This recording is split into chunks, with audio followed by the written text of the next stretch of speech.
El motivo de esta reunión es la presentación que tan amablemente nos ha permitido hacer Raúl en nuestro instituto del último libro que ha escrito con Nadia Espina sobre dolo o culpa, signo de interrogación, la cuestión de la culpa temeraria. Yo había preparado una pequeña descripción del trabajo, por cierto, muy profundo que han hecho para tratar de resolver lo que ellos llaman el ámbito de arbitrariedad provocado por la difícil distinción entre la culpa y el dolo, atento a las interpretaciones diversas y las penas distintas y tan altas y bajas que tiene cada una de estas situaciones. Una cosa importante que se destaca es que el dolo no está definido en nuestro código, mientras que la culpa sí lo está en los artículos 84 y 94. A esto se ha sumado ahora la ley que sí incorpora la imprudencia o culpa temeraria, la 27347, que no existe en el resto del código y que además se aplica exclusivamente, de acuerdo con la ley, a los delitos de tránsito. Esto, dicen los autores, obliga a reflexionar sobre un concepto aparentemente distinto al de dolo eventual y al de culpa de los artículos 84 y 85, y propone una serie de pasos que yo había tratado de resumir acá para entender este concepto y de paso el de dolo eventual, pero eso se lo dejo en todo caso a nuestro amigo Raúl, que lo va a hacer seguramente mucho mejor que yo. Lo que quiero señalar primero es la situación producida en el día de ayer, nuestro pesar por el fallecimiento del Papa, que como ustedes saben mandó hace 3 años una nota que lo vamos a poner a disposición de los miembros del instituto. En este caso se mandó a la Asociación de Profesores de Derecho Penal, pero es muy interesante conocerla. Y también recordar que mal que le pese a Raúl, este instituto de Derecho Penal tiene como denominación Eugenio Raúl Zaffaroni. Silvia, ¿me escuchás? Yo perfecto. Sí, sí, sí, sí. Perfecto. Bueno, por favor, están en el aire todos, así que por favor traten de guardar silencio si podemos escucharlo a Raúl. Eh, yo dejo acá la presentación y le pido por favor a Raúl Zaffaroni, cuyos antecedentes son harto conocidos por todos nosotros, que nos cuente los puntos fundamentales de este libro en el cual se intenta diferenciar y saber si existe o no en nuestro sistema legal el famoso dolo eventual y cómo debemos interpretar a la culpa temeraria de esta ley de hace unos años atrás. Raúl, estás en uso. Bueno, muchísimas gracias. Ante todo, gracias por esta invitación y gracias por el interés respecto de este libro. Descarto el interés del tema porque el tema obviamente es un tema bastante nuclear para nosotros. Ante todo, bueno, quiero pedir disculpas si no te estoy en el mejor de los estados. La pérdida de Francisco me ha golpeado. Realmente no digo más de lo que suponía, sino en la medida en que lo suponía. Bien, vamos a ver. Voy a tratar de concentrarme en el tema de cualquier manera. Obviamente, tal cual lo decías vos, Chango, hay un tremendo ámbito de arbitrio, por no decir arbitrariedad directamente, en cuanto a si se aplica en algunos casos directamente la escala penal del dolo, la escala penal de la culpa. Este, ese arbitrio sobre todo se ve sí, claramente en materia de tránsito, donde hay algunas circunstancias que son particulares. Obviamente el delincuente de tránsito no responde al estereotipo del delincuente tradicional. Es alguien que está usualmente, salvo los trabajadores del transporte, etcétera, pero es alguien que está más cerca de, por razones de clase y demás, de los propios operadores jurídicos. De modo que estos son muy remisos a aplicar la escala penal del dolo, algunos casos de culpa temeraria sumamente graves. Eh, la, Sabemos que desde hace unos 20 años sufrimos una imprudencia legislativa temeraria. Es decir, hemos sido, nuestros textos legales, nuestro código penal, ha sido víctima de unas 130 retoques y leyes penales especiales, etcétera, muchas veces con graves defectos o técnicas legislativas verdaderamente deplorables. Nuestra, mm, Nuestra ley 27347, que se aprueba a las apuradas, la Cámara de Diputados la recibe de nuevo y la aprueba el, el último día de sesiones de ese año. Como sabemos, en los últimos días de sesiones del año se aprueba todo masivamente. Este, no sé si realmente los legisladores supieron lo que estaban votando, porque se convocó a votar la ley con un título que no tenía nada que ver con esto, pero bueno, no importa. La ley está sancionada, esto nos obliga de alguna manera a, a replantear un poco este problema del dolo eventual. La arbitrariedad en esta materia no era menor, no se trata de diferencias en las escalas penales dentro de la tónica del artículo 41, sino una diferencia enorme entre lo que es la escala penal de un delito culposo y lo que es la del delito doloso. Vamos a ver qué pasa en nuestra doctrina, qué ha pasado en nuestra doctrina con el llamado dolo eventual. Si es una categoría, es una categoría que ha sido aceptada por nuestra doctrina tradicional, pero veamos en qué forma la aceptaron. Me referiré primero, bueno, nuestros dogmáticos, nuestros primeros dogmáticos, los clásicos, digamos, este, mm, incorporaron el dolo natural. Este, si bien, por cierto, esto ya responde a esta, eh, el surgimiento de los análisis dogmáticos de nuestra legislación penal, es muy posterior ya a la sanción del Código del 21. Eh, los tres, podría decir que Soler, Núñez, Fontán Balestra, parten de construir el concepto de dolo a partir del inciso primero del artículo 34. Eh, para Núñez, para Soler, el, el dolo eventual requiere indiferencia respecto del resultado. Para Núñez hay algo más que indiferencia. Para el maestro de Córdoba lo que se requiere es un asentimiento. Eh, Aquí diría que Núñez se vuelve mucho más subjetivista.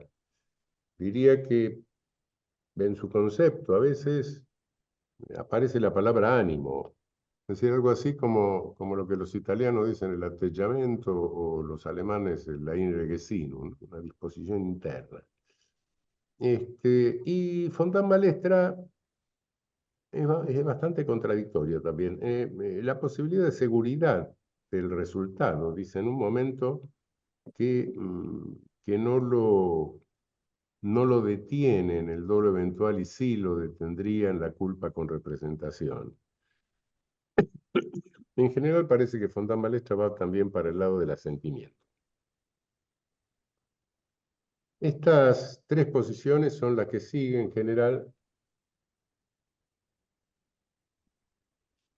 nuestra doctrina dominante, posterior Pero es curioso pensar que la doctrina anterior, el positivismo, para los positivistas directamente la culpa consciente era dolo, no en función del concepto de peligrosidad que manejaban. Eso lo leemos claramente en Gómez, lo leemos en Ramos, y bueno, el dolo como conocimiento es una vieja polémica alemana, si el dolo es voluntad o el dolo es conocimiento, si basta con el conocimiento, se requiere además del conocimiento la voluntad, cuál es la esencia del dolo. Polémica que se cerró bastante en su tiempo, pero que se reabre ahora nuevamente y con argumentos distintos de los positivistas. Por cierto, algún autor nuestro sostiene que la culpa con representación es dolo, en este sentido, por el conocimiento, como Bacigalupo. Sanchinetti, bueno, se va por el lado de Jacobs con algunas correcciones. Eh, Hay un trabajo original, bueno, en nuestra doctrina, que es el de Gabriel Pérez Barberá, que normativiza totalmente el dolo. Es decir, el dolo es normativo, no hay elementos, no hay componentes psíquicos, datos psicológicos. Creo que esta normativización del dolo, más bien, lleva unas reglas para presumir la existencia de dolo directamente, o probar la existencia de dolo más que otra cosa. Creo que este es el resultado de esta normativización. Pero bueno, estas son las distintas posiciones que hay en nuestra doctrina, poco definidas claramente, bastante contradictorias entre ellas, y no falta el rechazo del concepto de dolo eventual por parte de nuestros autores. Pegó en su momento mucho entre nosotros la posición de los autores chilenos, sobre todo de Juan Busto Ramírez. Bustos, Juan con muy buen criterio, señalaba que los elementos de ánimo o los elementos subjetivos distintos del dolo no podían convertir a lo que no es dolo en dolo. Señalaba los antecedentes del concepto de dolo eventual, para qué había servido en Alemania, etcétera, para reprimir huelgas, sindicatos, y en definitiva esto sí es cierto. Pero esto que destacaba Bustos, los elementos subjetivos y sobre todo los elementos de ánimo. ¿Permite un elemento de ánimo convertir a lo que es culpa en dolo? Realmente, realmente esto es verdaderamente problemático, porque existen en nuestro código elementos de ánimo, sí es cierto. La profesionalidad, por ejemplo, es un elemento de ánimo, sí. Pero, ¿por qué? ¿Para qué lo usa nuestro legislador? Lo usa para limitar la tipicidad, no para ampliarla, y menos para fundar una tipicidad de carácter doloso. Obviamente que hay tipos penales en que se requieren elementos de ánimo, sí. Bueno, la alevosía, por ejemplo, hay que aprovecharse de la indefensión. Si no se aprovecha de la indefensión, es elemento de ánimo, entonces no es alevosía, sino todos los homicidios piadosos se convertirán en homicidios alevosos, por ejemplo, ¿no? No, se usa para reducir tipicidad. No toda la vecina que le recomienda las pastillas para el hígado, la otra vecina es curandera, ¿no? Tiene que ser una casualidad. Bueno, acá resulta que los elementos de ánimo servirían nada menos que para convertir una conducta que no se dirige a una finalidad en una conducta para penarla con la misma pena que la conducta que se dirige a la obtención de esa finalidad, a la obtención de ese resultado. Bien, estas observaciones fueron recogidas en nuestra doctrina. David Bayún se refirió a estas cosas, Binder, Reta, y últimamente es Vitale quien embate más fuertemente contra la categoría de dolo eventual, destacando que es una categoría que lesiona el principio de legalidad. Vamos a ver en un momento esta cosa. Luis Niño, muy sagazmente dice, cuidado, yo creo que detrás de esto hay una cuestión de prueba del dolo. Y de alguna manera esto da lugar, permite una especie de presunción de dolo.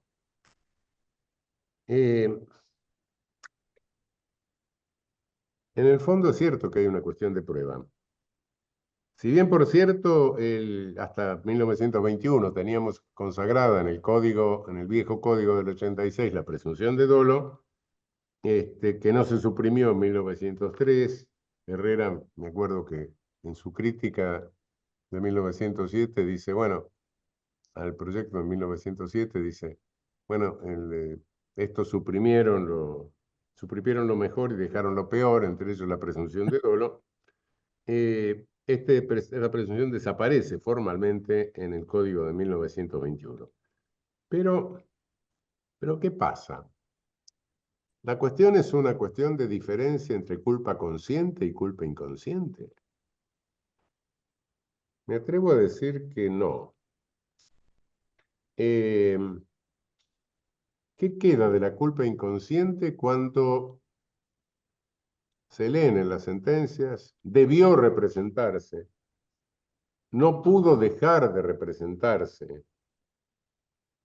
Es decir, nuestra doctrina, con esto de no pudo dejar de representarse, en definitiva, permite también convertir en dolo a la culpa inconsciente. Es decir, niega la posibilidad del acto fallido de Freud, de que no existe el acto fallido.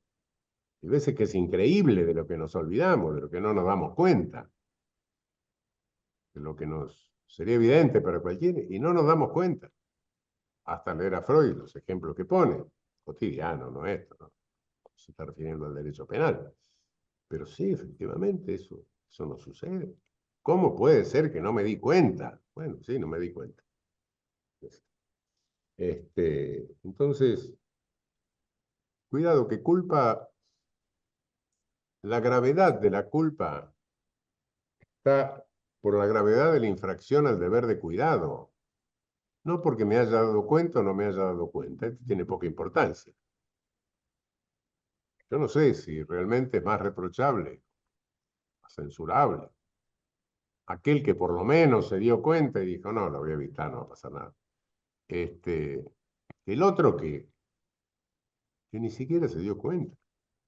No son grados de culpa, es otra cosa. Son modalidades de la culpa. Los grados de culpa se determinan por la intensidad de la violación al deber de cuidado. Otra cosa completamente distinta. Este es el panorama de nuestra doctrina, por cierto, bastante confuso, pero vamos a ver si la doctrina extranjera nos aclara algo. Bueno, la doctrina alemana tradicional, la conocemos, es de la cual nuestros clásicos toman los elementos a los que me refería antes.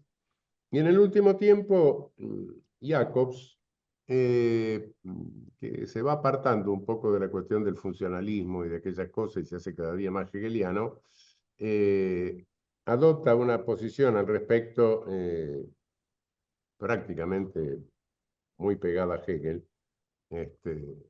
Bueno, siempre que se cita a Hegel hay que tener cuidado lo que se dice porque es bastante confuso, bastante oscuro, pero es una posición que en síntesis es totalmente contraria a lo que a lo que fue el psicologismo de Feuerbach, ¿no?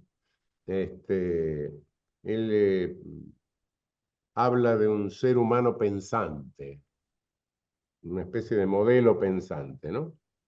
Y dice que el conocimiento en el dolo es una Bekanntschaft, es decir, es un conocimiento corriente para todos, conocimiento común, corriente para todos, y este ser humano pensante bueno, no sé, me parece que está bastante cercano al raisonnablement del derecho anglosajón. Pero en función de esto, objetiva y dice, bueno, si no podía, este ser humano pensante tenía que darse cuenta. Está circulando un libro de un autor llamado Pavlik, que es más peligroso que lo que dice, en realidad, que lo que dice Jacobs. Para Pavlik, Pavlik resucita la vieja enemistad al derecho, la Rechtsfeindschaft de Metzger. Enemistad al derecho que, bueno, es un concepto que habría que recordar con los lamentables ejemplos que daba Metzger. Eh, y considera que la indiferencia respecto del resultado es una forma de enemistad, concepto que vincula la enemistad al derecho, de alguna manera se normativiza, ¿no?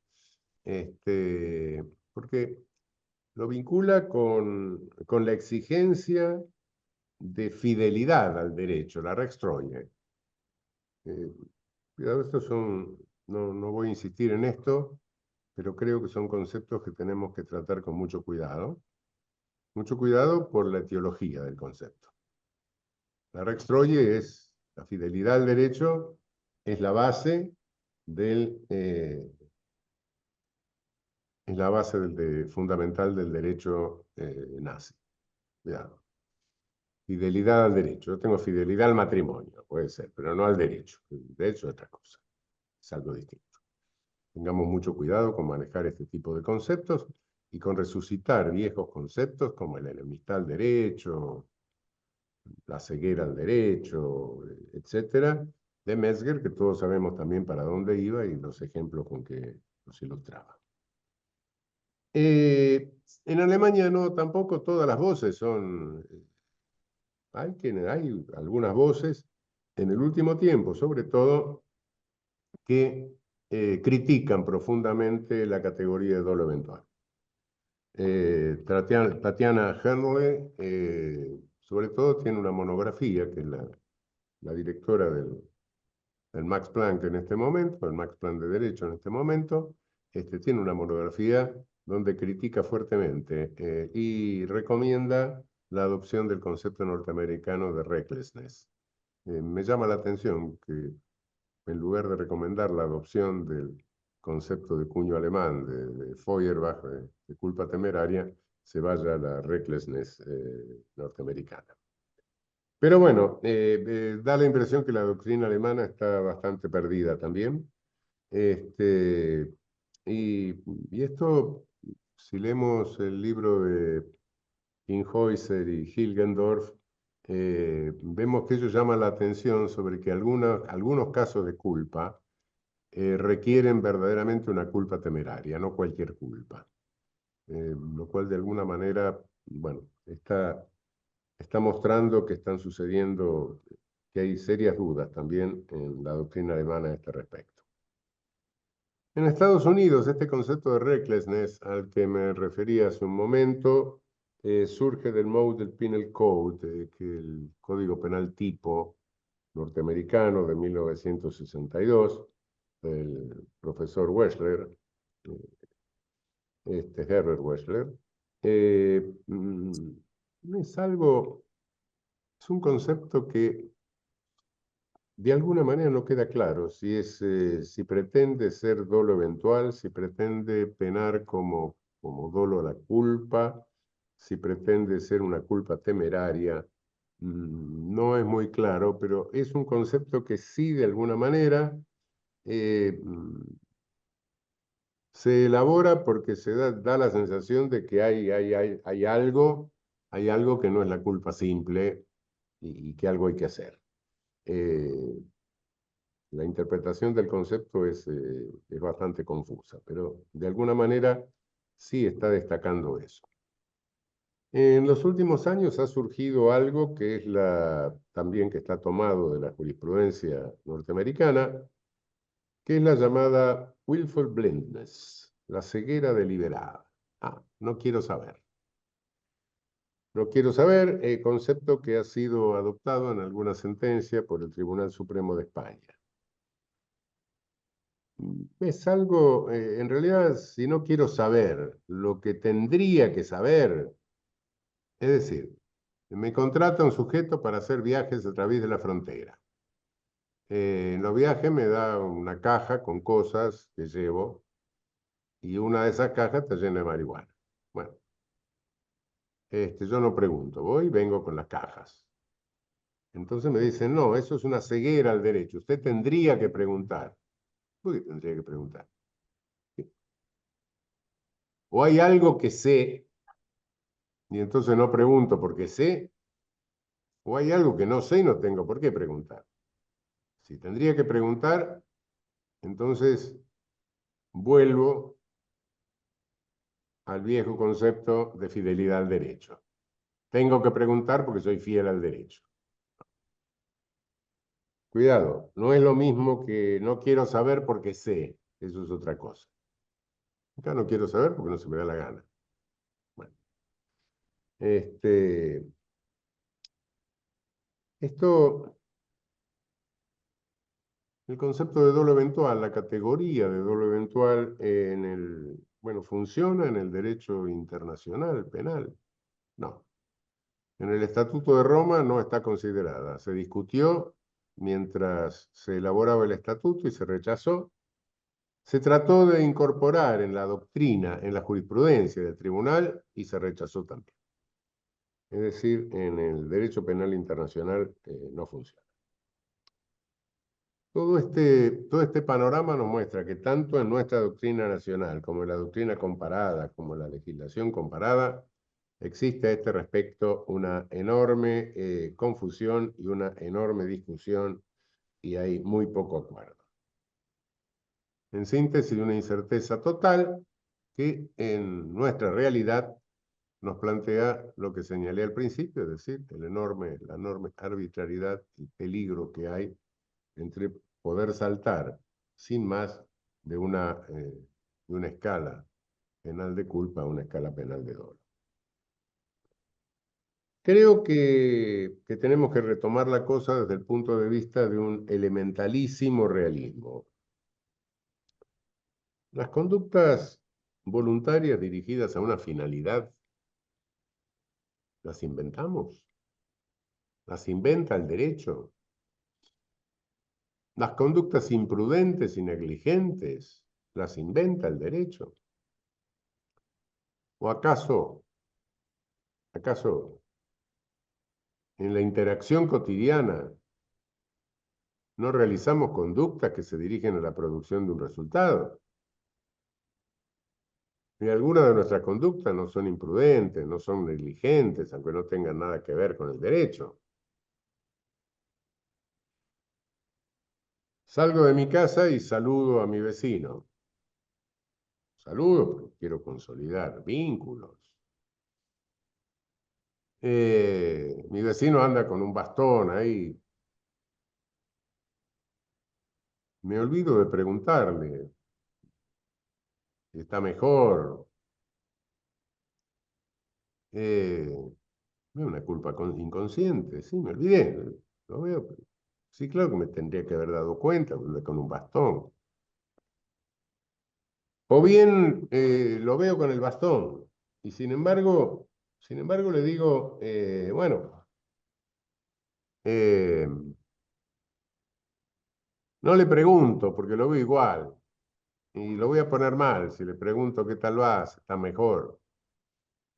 Pero corro el riesgo de que se me ofenda porque no le pregunto también, claro. Es una culpa consciente, sí, sí, efectivamente. Esto no tiene nada que ver con el derecho penal, nada que ver. Lo que puede hacer la ley penal y lo que realmente hacen muchísimos códigos, el código colombiano, el código brasileño, etcétera, es penar con la escala del delito doloso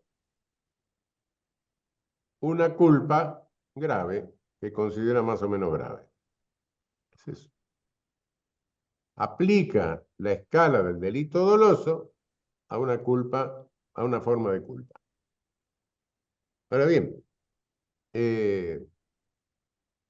esto se puede hacer en la medida en que el resultado no sea una pena que viole el principio de proporcionalidad, es decir, el principio de racionalidad de la pena. En tal caso, bueno, pero sería una cuestión de teoría de la pena. El legislador, por razones político-criminales, puede decidir imponer la pena del delito doloso a alguna conducta culposa. ¿Sí? Puede hacer, puede hacer.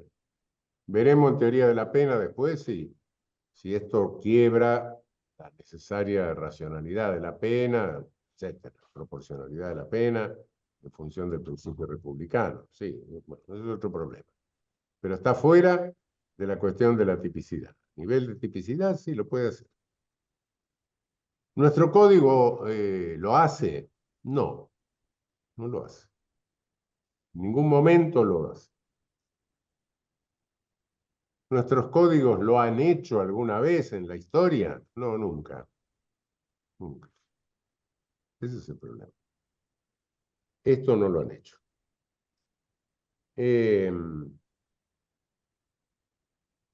Insisto en que son muchísimos los códigos penales que lo hacen y tenemos que tener mucho cuidado al importar doctrina, porque estamos importando doctrina con códigos penales que hacen esta particularidad, incorporan esta particularidad. El nuestro no lo hace, ni nunca nuestra legislación penal, nuestros códigos penales lo hicieron.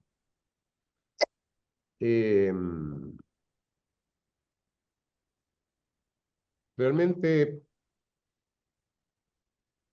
cuando afirmo que nunca nuestros códigos penales lo hicieron, me refiero a toda nuestra codificación penal. Como todos sabemos, el antecedente de nuestra legislación penal es el Código de Baviera de 1813 de Anselm Ritter von Feuerbach. Para Feuerbach, el dolo eventual era undenkbar, inconcebible, impensable. Y no hay que confundirse porque llama dolo eventual a alguna cosa que no tiene nada que ver. Es lo que los italianos en algún momento llamaron el dolo de ímpetu, que es a lo que se refiere, nuestro artículo 42 cuando exige que el delito en la tentativa sea determinado. Nosotros nos hemos ido al diablo muchas veces interpretando esto y entramos a ver acá si esto habilitaba que en el dolo eventual podía haber tentativa, no podía haber tentativa, no tiene nada que ver con el dolo eventual. El dolo de ímpetu es el dolo aquel que quiero dañar al otro, no sé si lo quiero matar, si lo quiero lesionar grave, lo que me le tiro encima y le quiero hacer cualquier cosa. Eso es el dolo de ímpetu.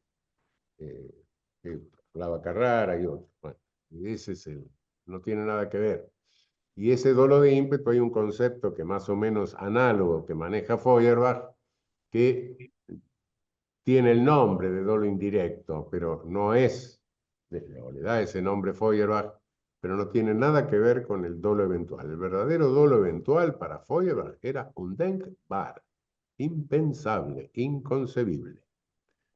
Bien. ¿Y cómo resolvía el problema este Feuerbach? Muy simplemente y muy claramente. Si hay una culpa simple y hay una culpa temeraria.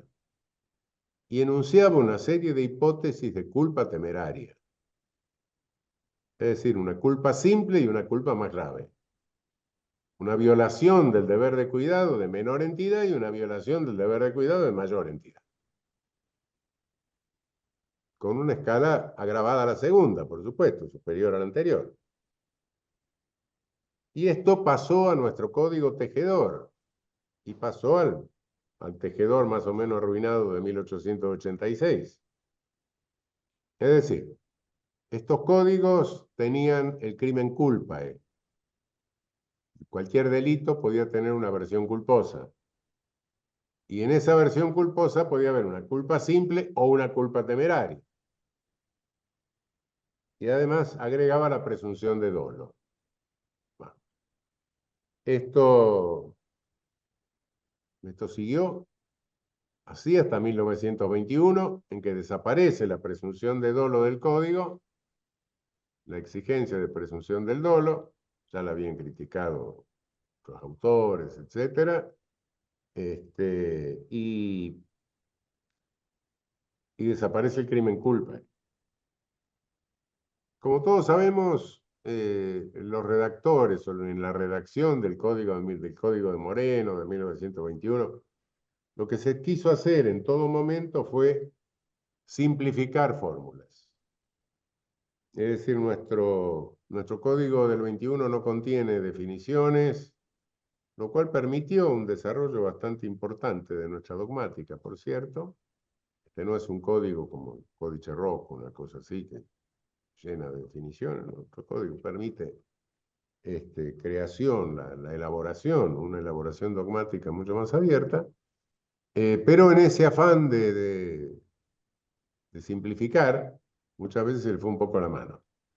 Y bueno, puso una sola fórmula de culpa con una única escala penal, diciendo, bueno, será el juez quien determinará cuánto es más grave y cuánto es menos grave.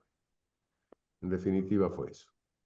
No es que suprimió la culpa temeraria, sino que la dejó implícita dentro de la culpa. Y sobre todo, si miramos las escalas penales, en el Código de 1886, la diferencia era muy, muy pequeña. Acá hay una escala penal donde ya desde 1921 no, el hecho culposo adquiere cierta gravedad. Si alguna prueba falta de que nuestro código en ningún momento contempló esta idea de dolo eventual, o trató de poner en la ley la pena del dolo, de la escala del delito doloso al delito culposo, basta mirar las tentativas de codificación posterior. A partir del proyecto PECO, proyecto de Benedetti, el proyecto Levene, 1941, 1951, 1953, el proyecto Soler, 1960, todos los proyectos ponen una disposición en que el dolo abarca el dolo eventual. Esto no está en nuestro país.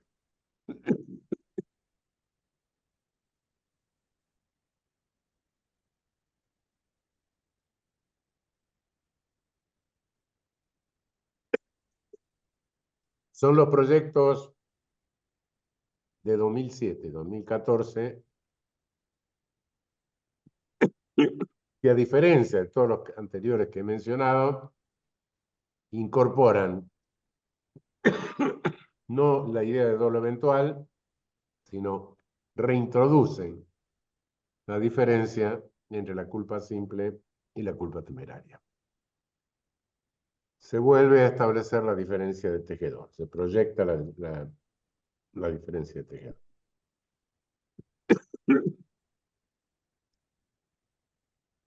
Pues bien, ¿qué pasa a partir de la ley 27.347? No me voy a referir a la ley específicamente, que tiene una pésima técnica legislativa, administrativiza o pretende administrativizar los delitos de tránsito. Todos sabemos, pero parece que el legislador es el último en enterarse de que en el tránsito es imposible, incluso en lo administrativo, poner cuando hay imprudencias o negligencias. No se pueden, el reglamento de tránsito habla de prudencia, habla de cuidado. Una culpa puede ser temeraria a 15 kilómetros, si hay gente adelante, yo avanzo a 15 kilómetros, bestia, pará. Dice yo, la culpa es temeraria. No es una cuestión de velocidad. Puedo ir a 200 kilómetros en una ruta donde no hay nadie, a 10 kilómetros para cualquier lado, y donde voy solo. Bueno, será una infracción administrativa, pero no es ningún delito. Bueno, dejando de lado esos defectos de la ley, el problema es que es otro que, bueno, se puede hacer caso omiso de esto, para interpretar la ley de una manera bastante racional, pero indiscutiblemente la ley establece una simetría punitiva. Resulta que se pueden agravar las penas por culpa temeraria si el delito culposo se comete en tránsito, pero no si se comete fuera de tránsito. Entendámonos.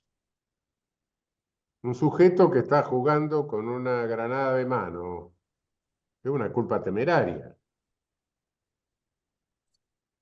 Un sujeto que está jugando con una pistola cargada es una culpa temeraria. No tiene nada que ver con el tránsito. Pero bueno, la ONG que impulsó esto y los legisladores que siguieron admiten la culpa temeraria y la escala agravada solamente en los delitos culposos de tránsito.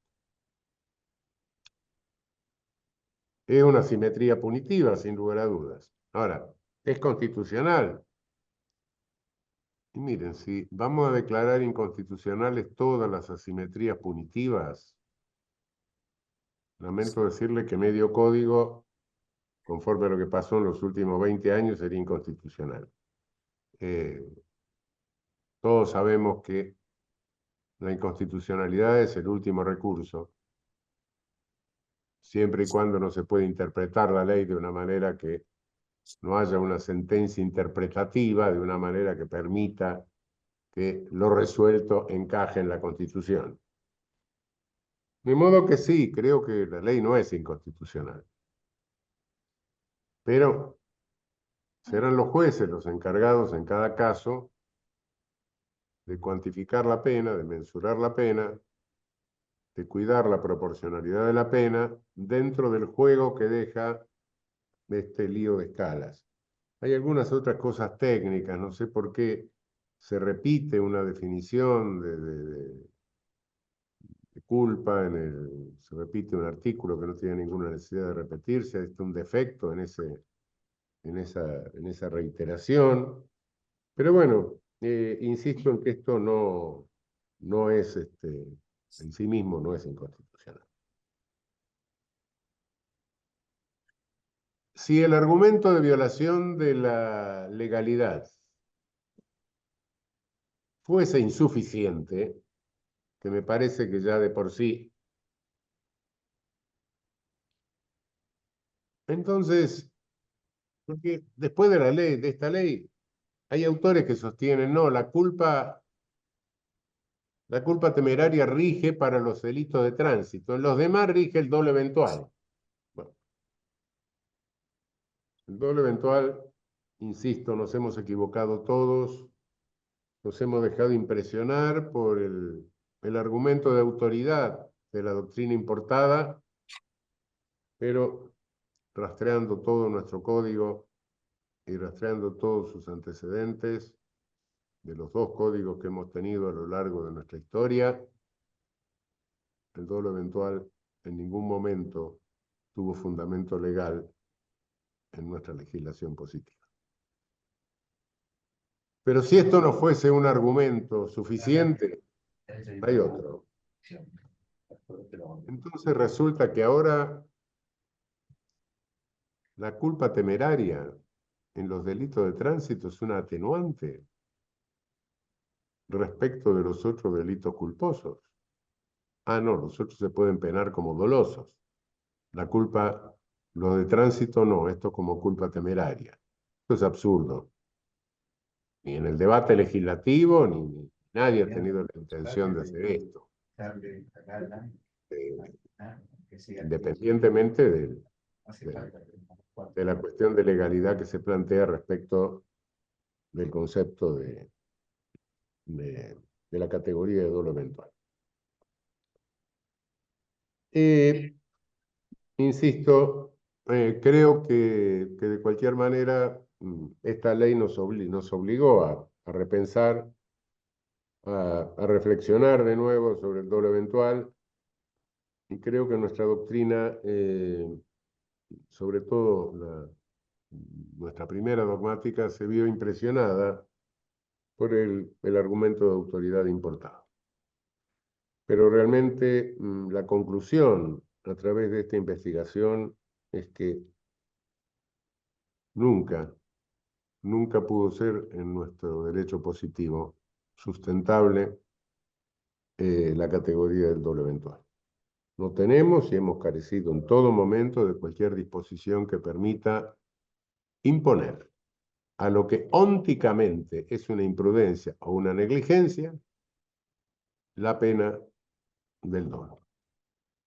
Y mucho menos sostener ahora que esta ley 27.347 es una atenuación para los casos de tránsito.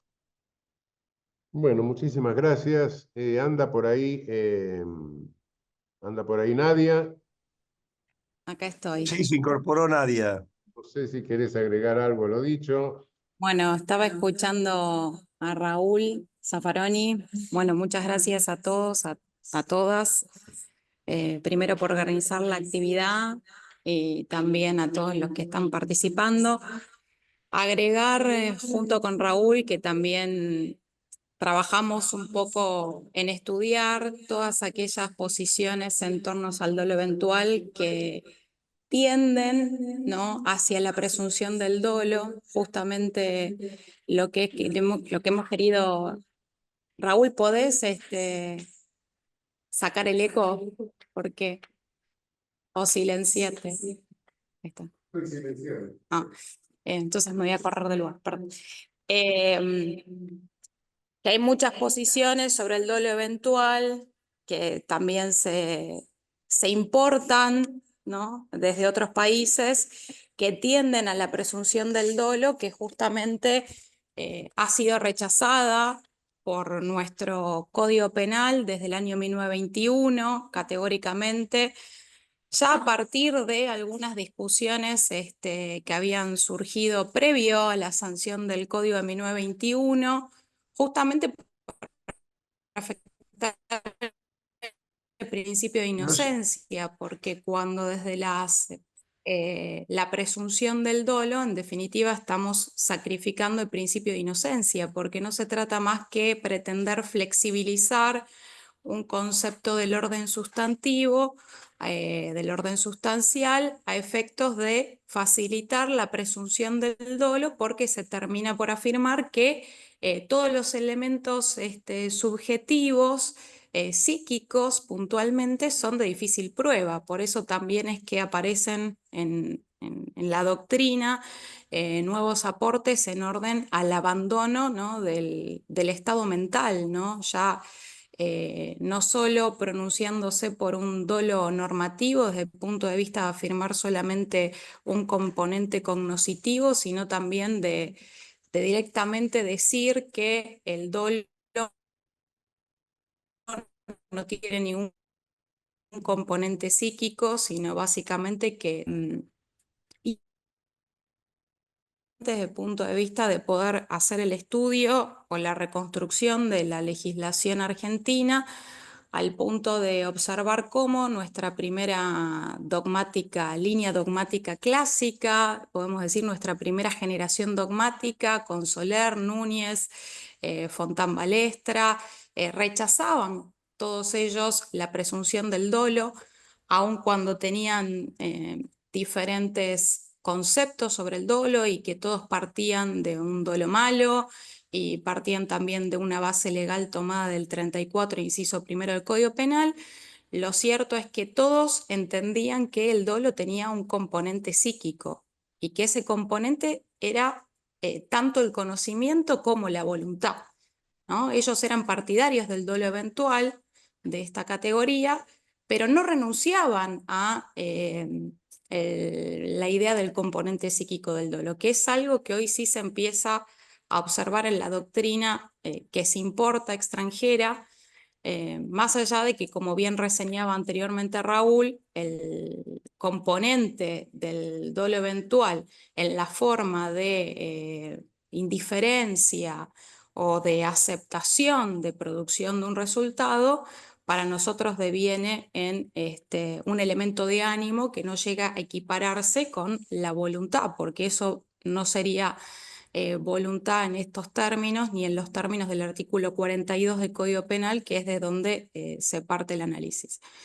Entonces, destacar justamente que desde la base legal que nosotros tomamos del artículo 42, siempre se tiene que acreditar también el conocimiento y la voluntad, ¿no? Que eso no se puede, esos elementos no se pueden sacrificar por una mera presunción procesal del dolo, aun cuando en estos casos, a partir de lo que sería una eventual derogación de la idea del concepto de dolo eventual, la única solución posible para los casos sería la culpa temeraria, que sería una forma de culpa grave, o el dolo directo, ¿no? De primero o de segundo grado, que ya no daría lugar a esta categoría, que, como bien explicó Raúl, es una creación de Feuerbach, que nosotros tomamos en Argentina a partir del Código Tejedor, y que hoy los alemanes también ponen en duda esta categoría del dolo eventual, como por ejemplo es el caso de la directora del Max Planck, que es Tatiana Henle,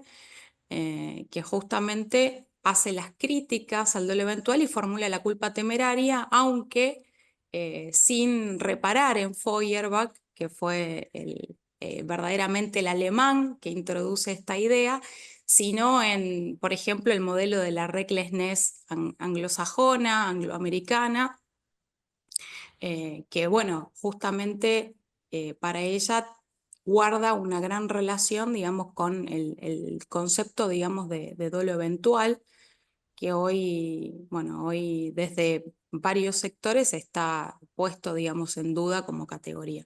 Entonces, más allá del trabajo específico entre el dolo eventual y lo que sucede con esta categoría a partir de la sanción de esta última ley de 2017, creo que también el trabajo aporta a los fines de poder seguir discutiendo eh, algo mucho más delicado que tiene que ver con la presunción del dolo, que todavía hoy se sigue debatiendo en las universidades, no solo desde el punto de vista del dolo eventual, sino también refiriéndome al dolo directo, cuando se pretende sacrificar el aspecto volitivo, eh, ya sea por el solo conocimiento, que se come, digamos, todo la culpa a expensas del dolo, y también la posibilidad, digamos, de estas nuevas composiciones doctrinarias de plantear el abandono de todo estado mental, ¿no?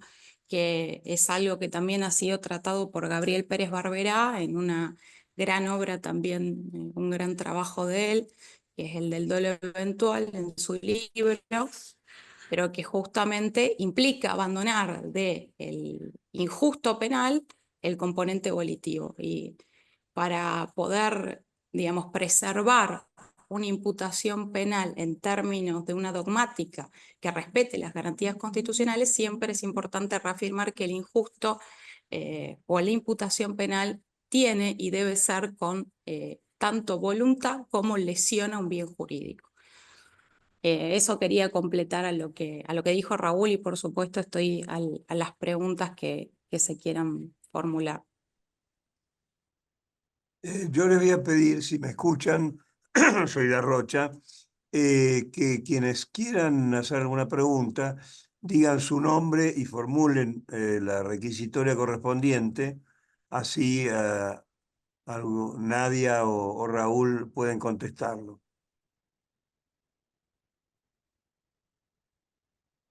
Bueno, hago punta yo para animar a los demás. A mí me preocupa especialmente la situación del estatuto del internacional, de la Corte Internacional de Justicia, que ustedes en el libro mencionan como que si bien hubo discusiones para la incorporación o no del concepto de delito de dolo eventual, en definitiva no se incorporó. ¿Ustedes consideran que no se incorporó como una forma de armonizar los sistemas continental y anglosajón, o porque creyeron realmente, como ustedes están sosteniendo en el libro, que este concepto venía a complicar y no a mejorar la práctica del derecho penal internacional? Sí, el concepto de dolo eventual no se incorporó en el Estatuto de Roma, o sea, el dolo se compone, digamos, con el conocimiento y voluntad, y de hecho en la jurisprudencia de la Corte Penal Internacional justamente se debate en torno a si es admisible o no el dolo eventual, y en las últimas sentencias justamente la posición ha sido la contraria. Ello sin perjuicio de que en los elementos del crimen se contempla una excepción para casos, digamos, donde puedan contemplarse casos de dolo eventual que por el momento no se han planteado tampoco en la Corte Penal Internacional, porque se sienta la regla dentro del estatuto siempre y cuando no haya nada preceptuado en los elementos del crimen, que incluso en los elementos del crimen tampoco surge una definición de dolo eventual. Gracias, Nadia. ¿Algún agregado, Raúl, sobre este tema?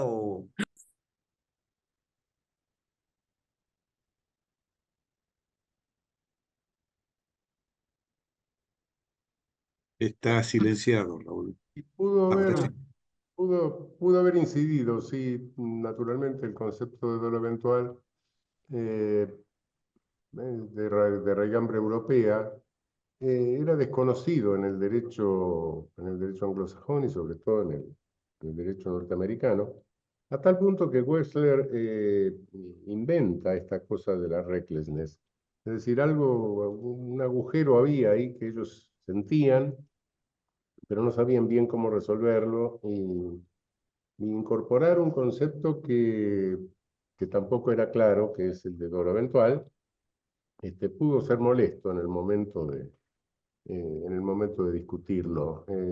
Sí, se confrontaba un concepto europeo que los norteamericanos tampoco entendían muy bien y los anglosajones tampoco, ¿no? Pero creo que en definitiva sí, esto lo que pone de manifiesto es la poca claridad eh, respecto de la culpa misma, ¿no? En lugar de jerarquizar los grados de injusto en la culpa, el grado de violación del deber de cuidado, bueno, se pretendía inventar un dolo que los norteamericanos no aceptaban. Cuidado. ¿Alguien quiere hacer otra pregunta?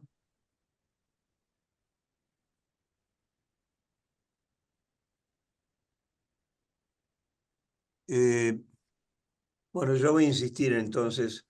¿Ustedes creen, les pregunto a ambos, que una ampliación del concepto, no del concepto, de la culpa temeraria al resto de los delitos culposos mejoraría la situación que hoy se ve, como lo destacaste vos, Raúl, diferenciada según sean delitos de tránsito o no delitos de tránsito, con una solución que se adopta en casos muy graves, en un caso la culpa temeraria y en el otro el dolo eventual?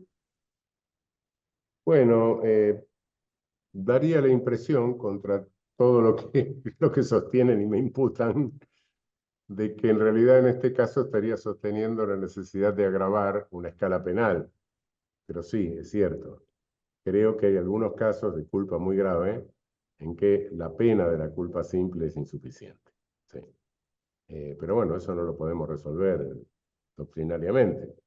Por eso digo, no es inconstitucional la asimetría, siempre y cuando mantengamos la proporcionalidad del juez, se ocupe de mantener la proporcionalidad de la pena, conforme a la función vigente. Pero sí, tanto en el proyecto de 2007 como en el proyecto de 2014, se reintroduce la diferencia entre culpa simple y culpa temeraria. Y creo que esa es la solución. Gracias. Nadia. Sí, yo creo, igual que Raúl, hoy se genera una situación de tener un tipo privilegiado, sino. Entonces eso también genera conflictos con los principios, pero de modo particular, en tanto que no tengamos un concepto de culpa, de dolo en el código, el ponderar otro tipo de solución también sería desigualitario. Tampoco hay que dar nuevas ideas, pero es cierto que hoy si no se termina privilegiando el tipo de homicidio en ocasión de tránsito. Y que hay otros tipos culposos, como dice Raúl, que incluso pueden ser mucho más graves, que no requieren siquiera de representación, como son los casos de culpa inconsciente.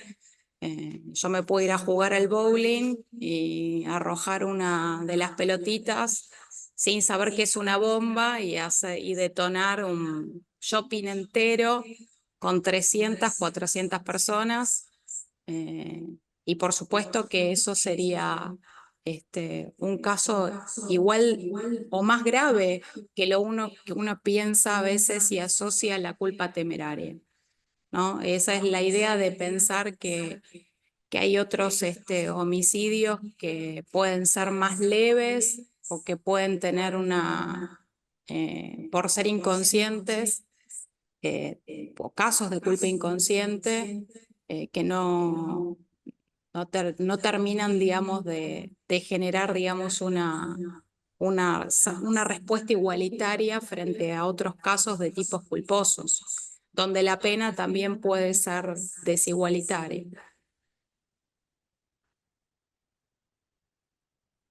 ¿Preguntas? ¿No hay más Eh, preguntas? ¿O me Me escucharon gustaría, todos? sí, ¿me escuchan? ¿Sí? Sí, ¿qué tal? Quería, más que consultar, quería compartir una experiencia, un caso personal. Eh, Fui condenado por dolo eventual por un siniestro vial y bueno, a raíz del siniestro del vial fue un living case. A raíz de eso pasé 6 años de mi vida privado de la libertad. Fui condenado a 10 años. Y bueno, a raíz de eso fue que me empecé a formar en Derecho, estudié, me recibí y nada, hoy en día trato de enfocarme más en lo que es el dolo eventual y la culpa temeraria justamente porque bueno, me tocó de cerca. Y nada, quería compartir bueno, mi caso personal y bueno, preguntarle a Raúl sinceramente, no sé, su opinión como persona hacia mí, una persona que lo atravesó en primera persona, el dolo eventual. No, sinceramente no creo que se haya configurado en mi caso particular el dolo eventual, porque nada, difiero de lo que es la idea del dolo eventual, pero sí me gustaría saber de una persona con tanta experiencia y tanto conocimiento, su mirada al respecto de una vida atravesada por ese delito acá en la Argentina, ¿no? Bueno, obviamente el problema que tratamos de resolver es un problema escaparnos de la arbitrariedad.